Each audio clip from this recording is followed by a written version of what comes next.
بسم اللہ الرحمن الرحیم۔ اسلامک اپڈیٹس کے معزز ناظرین، السلام علیکم۔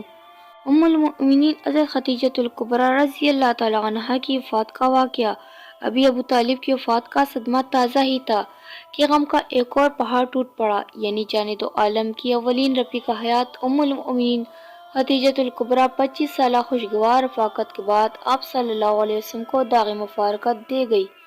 ان کی وفات سے چند لمحے بیشتر جان دو عالم صلی اللہ علیہ وسلم ان کے پاس تشریف لائے تو ان کو کافی افسردہ و غمگین پایا۔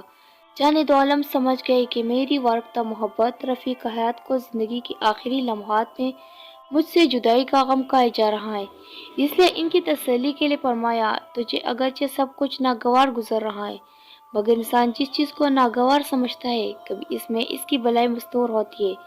کیا تجھے پتہ نہیں کہ اللہ تعالیٰ نے دنیا کی طرح آخرت میں بھی تجھ کو میری زوجہ بنا دیا ہے؟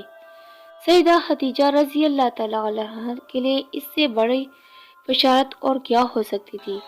چنانچہ انہوں نے مزید اطمینان کے لیے پوچھا، کیا واقعی اللہ نے مجھ پر یہ انعام کر دیا ہے؟ جان دو عالم صلی اللہ علیہ وسلم نے فرمایا، جی۔ یہ سن کر ان کے چہرے سے غم کے بادل چھٹ گئے اور خلد بارے میں جان دو عالم صلی اللہ علیہ وسلم کے ساتھ دائمی وصال کی نوید سے سرشار ہو کر اس دنیا سے رخصت ہو گئی۔ چونکہ دونوں واقعات ابو طالب کی وفات اور ام المؤمنین کی وصال کی نبوت کے دوسرے سال وقوع پذیر ہے اور دونوں ہی صدمے جان دو عالم صلی اللہ علیہ وسلم کے غیر معمولی تھے۔ ویڈیو اچھی لگے تو چینل